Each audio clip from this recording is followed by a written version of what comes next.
everyone, hey and welcome back to yet another episode of Alpha Metallica. This is your host Tom Quee. I want to start, as I always start, by saying thank you so much for listening, for subscribing to the show, to commenting, to sharing. Please subscribe on YouTube, subscribe on iTunes, leave us a review on iTunes as well, be greatly appreciated. If you want to get in contact with the show, we have a Twitter at Metallica Pod. It's all one word. If you want to get at us there, we kind of post updates and such on the show, GIFs, etc. of various Metallica moments of history. We have an email as well, which is metallicapod@gmail.com. Please send me, long form correspondence, how you got into the band, any stories, any interactions, and crucially as well, today's episode is a little different. Today's kind of one-off interview episodes we tend to do, but with the main kind of span of Alpha Metallica. If you're new to the show, Alpha Metallica is basically me taking the entire Metallica discography, putting it in alphabetical order, and going through with guests. I've had Ukrainian virtuoso vloggers, Canadian heavy metal journalists, old school friends of mine. If you want to come on the show and go through a Metallica song, get in touch with me there, metallicapod@gmail.com.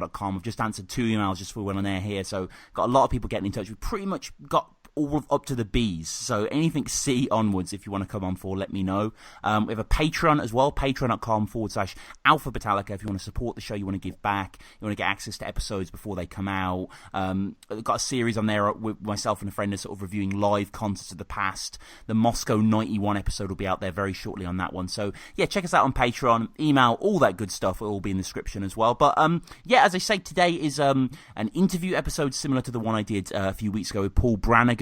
Very excited to get to my guest here. I am a huge fan of this guy, an internet icon in a certain sense, one of the leading figures really in that kind of a pioneer, that kind of online reviewing cultural style, specifically, video games, board games, movies. This is, of course, James Rolfe, the angry video game nerd. How's it going, man?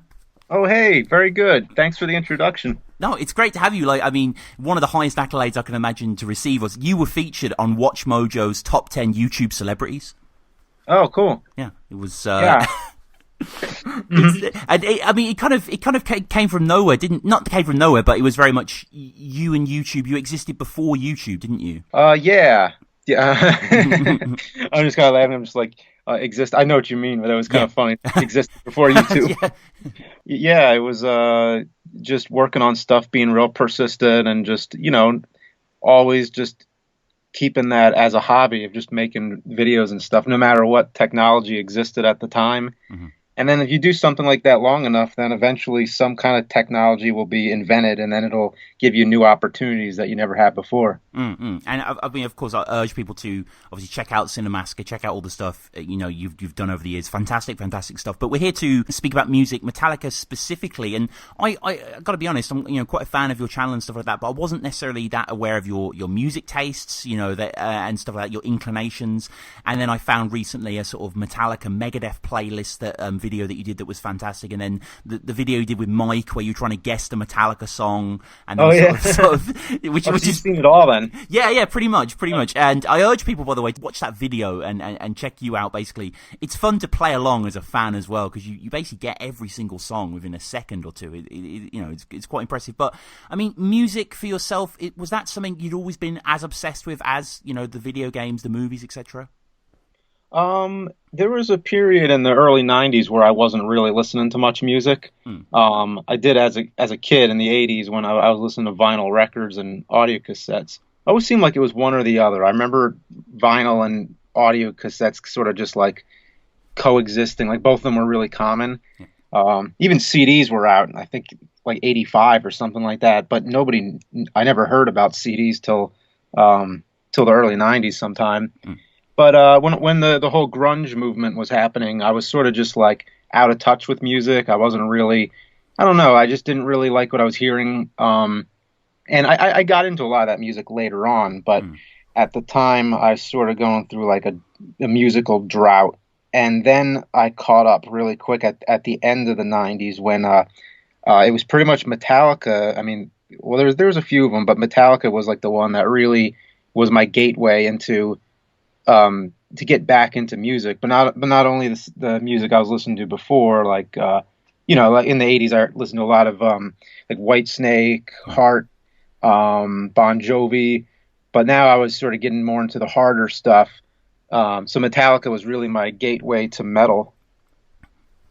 And I mean, before we get into sort of the Metallica story in general, obviously one of the main facets of your channel is video games. Metallica video games, are there any out there that you're aware of? Because I have discovered one just doing some research, but are you aware of any?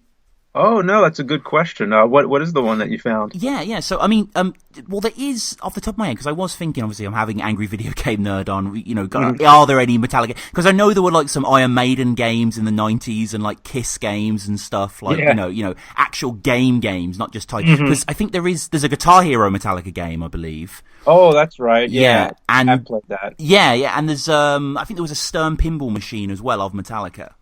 Oh, cool. So there is that sort of stuff. But yeah, no, this game was called Damage Inc. And there's footage of it online, actually. There's quite a lot of footage. This is from an article about it. Around 2003, Black Rock Studio was working on something fairly unique, a Metallica game. Apparently, the trailer was included in this, a Say Anger edition or something. You could get access to the trailer. And it's basically kind of like a sort of Twisted Metal. Like a sort of, you know, a Mad Max kind of in a car shooting game kind of thing, post-apocalyptic driving adventure game. And there's artwork of James and Kirk kind of done up in that Mad Max style. It looks great. Oh, wow. You know, yeah, I never heard of that one. I'll have to check it out. Damage Inc. Damage Inc. Yeah, I urge everyone listening as well. There's quite a few articles about it. There's quite a good YouTube video of a guy sort of going through the trailer and picking it apart and stuff. But yeah, it is really interesting. But I mean, let's talk about you know, Metallica in general. You spoke about kind of listening to a lot of music in the kind of mid '80s. Where does it begin for you? How old are you? How did you first discover the band? It was probably it was during when they were touring for Load. I remember hearing about the free concert in Philly, which was outside of what was formerly the Core State Center at the time. And everybody in high school was talking about it. Oh, there's this free Metallica concert. I'm just like, who's Metallica? And it was either that or at some point, I don't know which came first, but I heard King Nothing on the radio. Right. And it just blew me away. I was like, what the hell is this? I got to hear more of, you know, what this is. And then eventually discovering it was Metallica. And my first album, actually probably the first CD, well, second CD I bought was Reload, first Metallica CD. And so I got into them during the Load Reload eras. That was the sound that I got into. But very quickly I learned of their history, and, you know, the internet was very young at this time. And I remember chatting with other Metallica fans on AOL and learning about Kill 'Em All, Ride the Lightning. And I went back to the beginning and then worked my way back through. And when I heard Kill 'Em All, I was like, oh, wow, this sounds like completely different. It's like not – I was like, is this the same band? Yeah. But it was and then when I got to Ride the Lightning, that became my favorite album of all time. Still is. Oh, right. Okay. Yeah. Okay. So that's basically like I went through a very intense period of just listening to nothing but Metallica for a while, and recording every single thing on TV that would come on. I remember that game show where Kirk gave the guy his appendix. What? Not heard of that. Yeah, there was this game show that they did on, I think it was MTV, right. And the winner of the show got a prize, and Kirk just happened to have his appendix removed, so he gave him his appendix in a jar. And I wonder to this day, does that guy still have Kirk's appendix?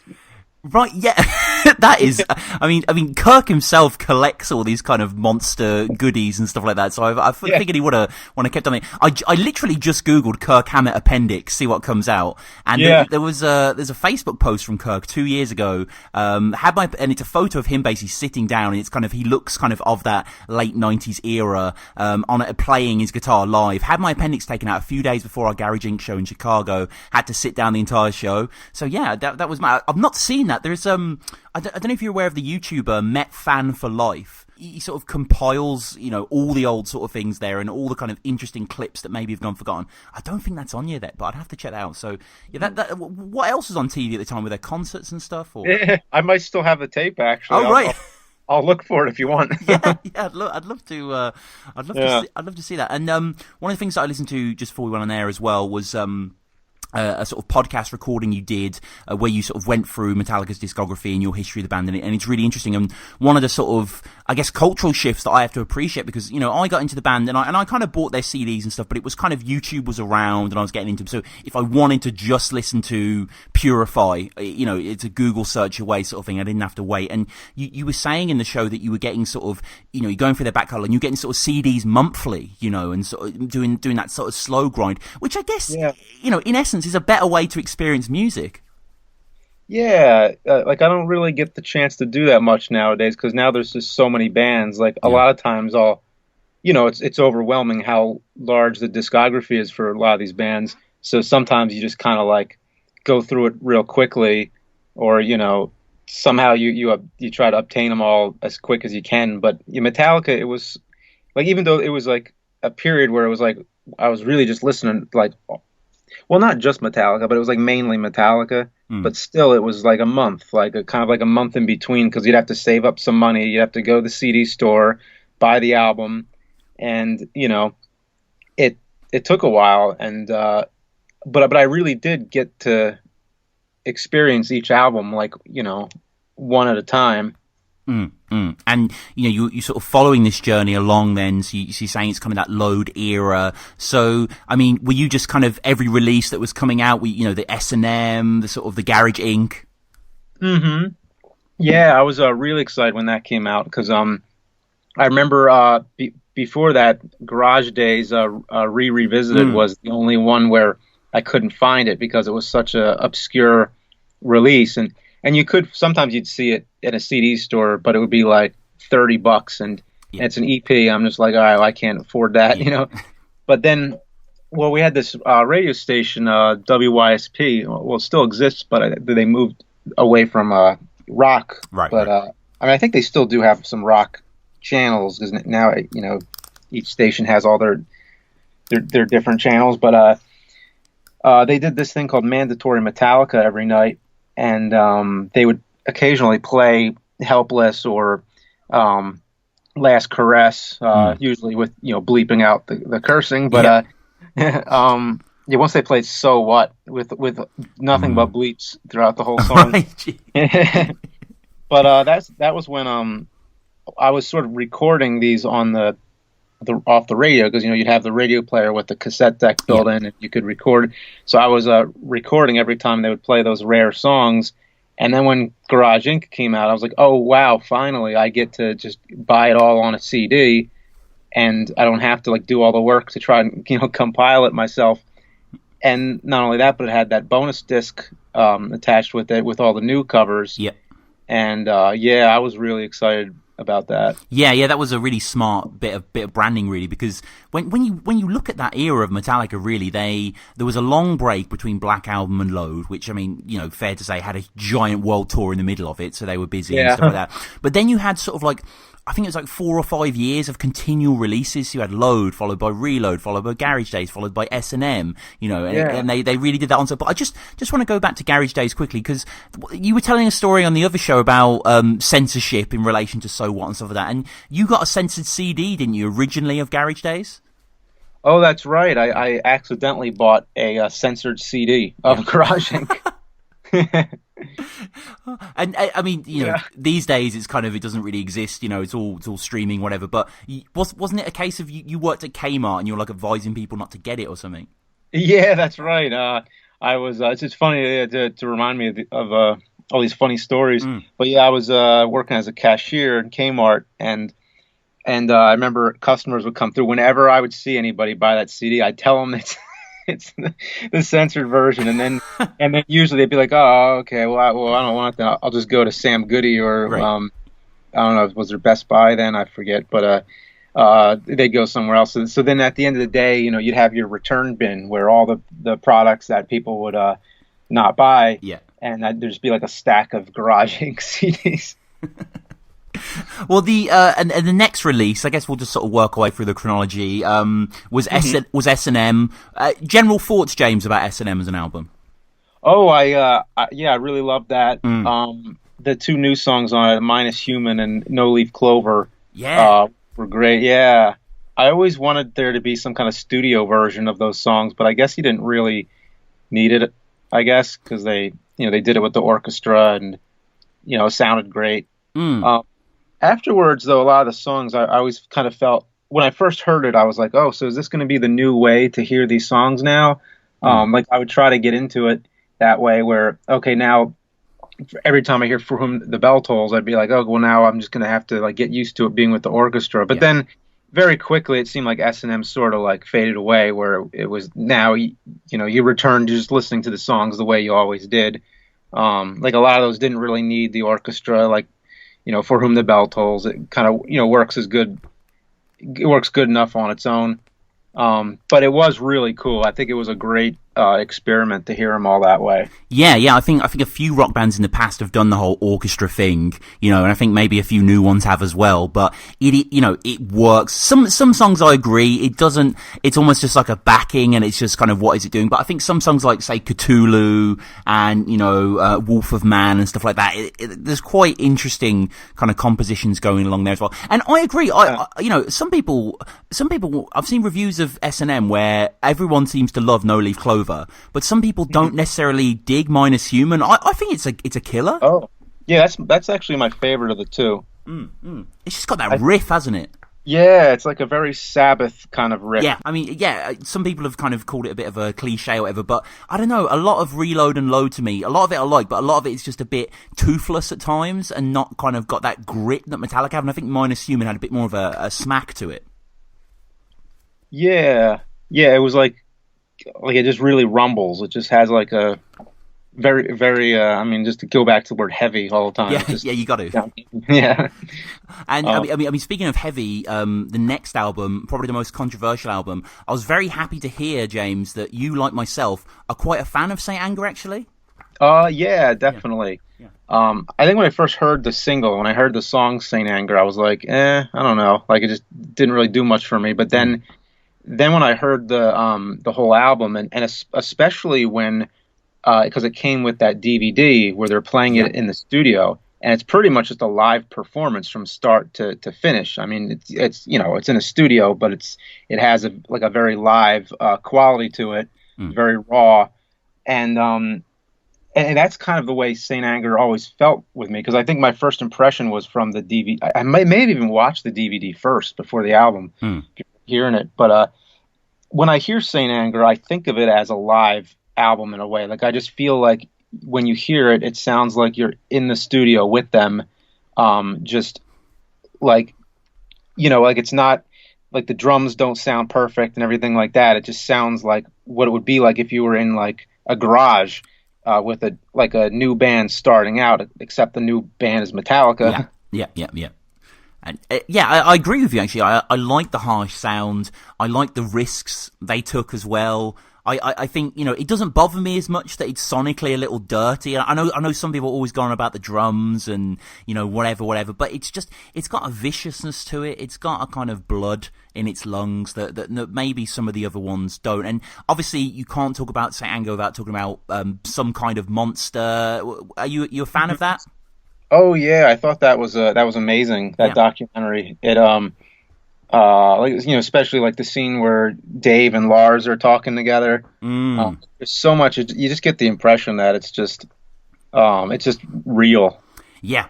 It's so raw. I mean, talk about Dave Mustaine, because you did the Megadeth Metallica comparison, so I'm guessing you're quite a big fan of both bands. Oh yeah, definitely. And it's fascinating, isn't it? It's like it's literally something out of a movie, like the history of these two bands, and they were blood brothers, and then they kick him out, and then he makes a world famous metal band as well. It's madness. It is. It sort of has like a Lucifer type story to it, like he fall from heaven and then creates his own kingdom. But especially in Dave's book, the way he writes it, when Metallica wakes him up and they say, you're out of the band, here's a ticket for the bus, and they just send him out on the bus. He said, like, the way he describes it in this chapter, it's like he's like crawling around on the floor of the bus. He's like starving. He has no money, and he's like looking for like scraps of food or something under there. And the way he describes it is just like he's crawling around like a rat, like under at the floor of this bus. And then he finds this pamphlet, and it says the arsenal of Megadeth. It's like, like a Megadeth is Right.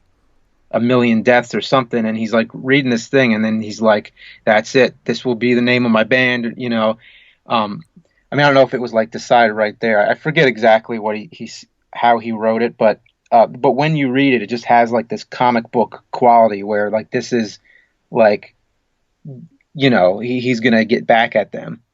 Yeah, completely. And whereas, Metallica, for the most part, quite a solid unit throughout the 30 or so years, Megadeth constantly changing lineups, all around Dave, and some brilliant guitar players and musicians have kind of, filled those slots around him. But yeah, no, I'm doing an episode, we're going to be doing an episode soon actually about sort of Megadeth and Metallica's history and stuff like that. Yeah, endlessly fascinating. Great to see they kind of put it all behind them. And they did those anniversary shows a few years back, and like Dave played like Phantom Lord with them on stage, and Yeah.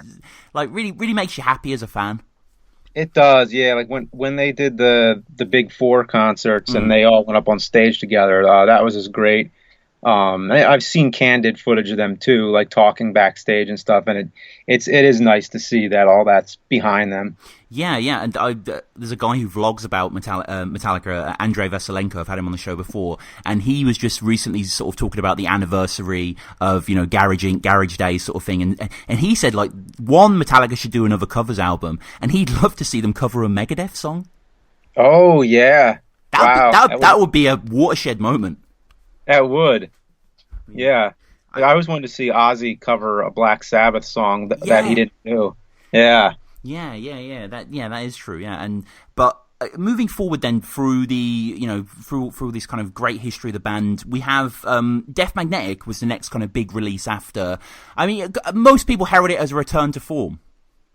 Yeah, that's what I'd say. Like I heard and almost like, wow, this sounds like it picked up right after Justice for All. Yeah. It sounds like because it's weird that when I first started getting into them in the Load and Reload era, there'd always be the term, old Metallica, new Metallica. Now it's weird that Load Reload is like older than, I think it's before their midway mark now, but maybe.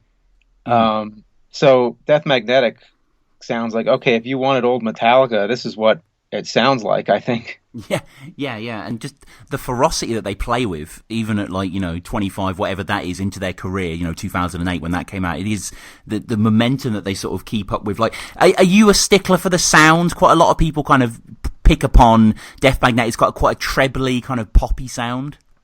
Yeah, I can hear it, but it never stuck out to me as much. It wasn't until I started hearing people mention that I didn't really start paying attention. Where I'm like, oh yeah, I kind of noticed that, but I mean, I think the songs are so great. It didn't really ruin it. But there are the original versions out there before they got compressed, so you can hear it,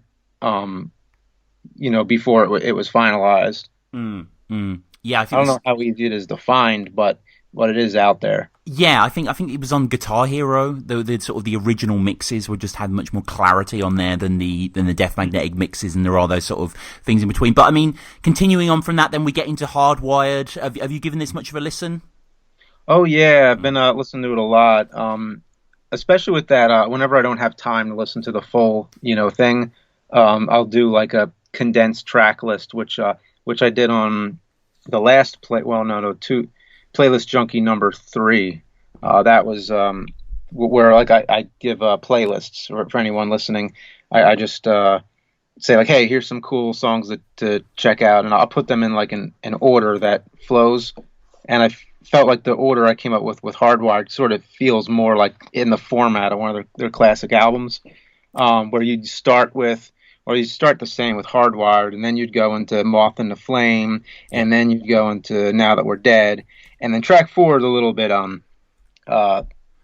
you could put a lot of things there. You could put Halo and Fire, but there isn't really a track for like a 1 or there's not like a ballad, is there, outwardly? Yeah, that's the only thing I really felt was missing from that album, that they needed something like, because on Death Magnetic they did The Day That Never Comes, and that was really like the best modern equivalent they've done to the song 1. But it's really interesting. I think that it has some sound of you hear a little bit of Load and Reload in it, and you also hear a lot of Death Magnetic in it. Like it's sort of like a mix of different things they've done, and I feel like they're they're a band that has evolved in a really interesting way. Where I feel like if you were to change the order of the albums that they released, if you were to sort of change time, um, then I think it would go like after Justice for All, Death Magnetic would come next, Mm, and then after that would be Hardwired, and then you get into Load and Reload. right.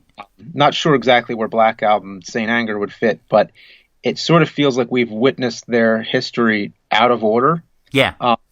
Yeah, do you get that sense? Yeah. Definitely. I get what you're saying. Yeah, I like that actually, as Hardwire being kind of the missing link between the sort of Load era and the Heavy era. I can definitely see that as well in quite a lot of the songs. And obviously, Metallica, as much as they are a studio band, as we've been going through, they're a live band as well. Have you ever seen them live?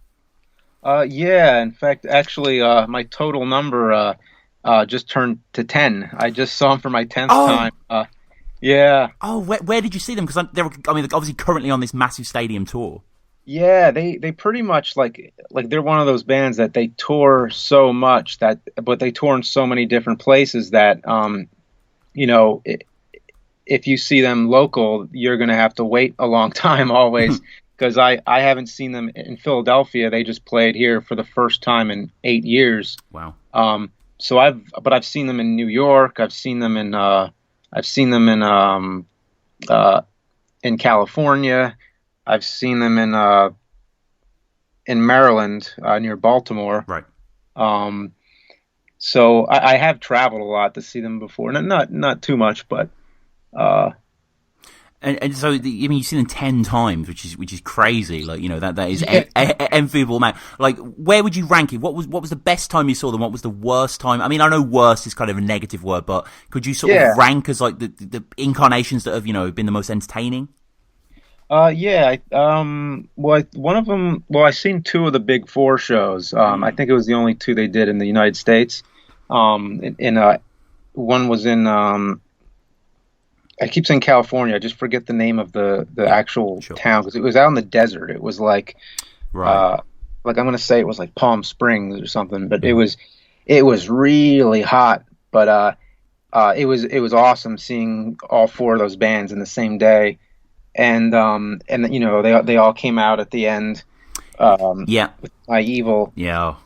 And then but the best time I think I seen them was it was the fourth time I saw them. It was in Philadelphia, and I was all the way in the front of. So I pretty much got in there early and just stuck it out the whole time, and I got to see every band member up close because they did that rotating stage where even Lars's drum kit would circle around the stage. So I got to actually like see all of them like as close as you could possibly be, and then. I even caught Kirk Hammett's guitar pick, and after that, I was like, "Oh, wow, this is the best night of my life." Yeah.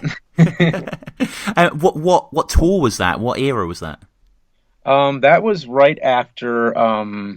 It was 2004, so I'm going to say that was. Oh, so just after the Saint Anger sort of stuff, was it? Yeah, that era, yeah. That was the only time because I know the album came out 2003, but that was the only time I seen them come to Philly. More than once in like a 2-year span. Like that was the most frequent they ever came here. Yeah, was that I think I've got the set list up here. Was that Wachovia Center? Is that right? Yeah, that's right. The venue changed names a lot of times, but yeah, that would make sense. Yeah. Yeah, it was October 19th, 2004.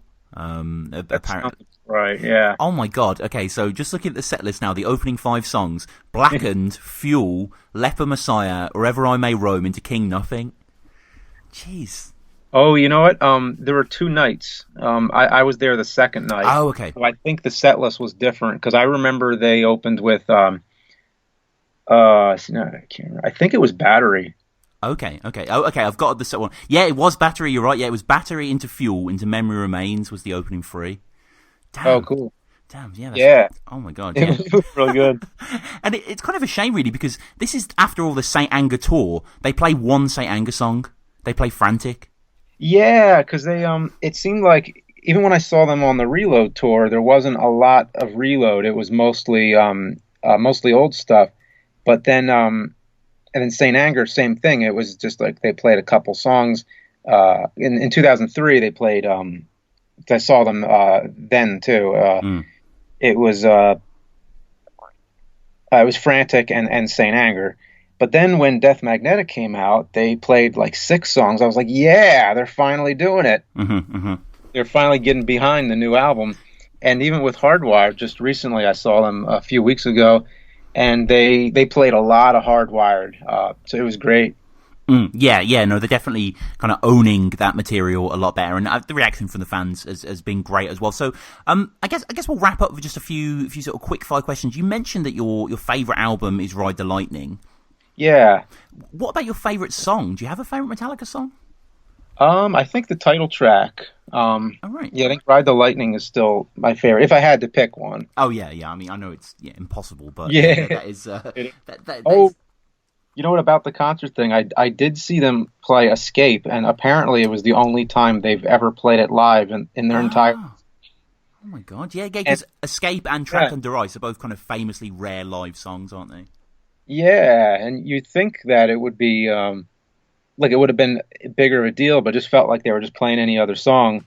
But it, and then I later on I mean I knew it was rare, but then later I looked at their like a countdown of what are the rarest songs that they play live, and apparently Escape was the only time they ever played it live, and I was there. Crazy. It's like, wow, that's interesting.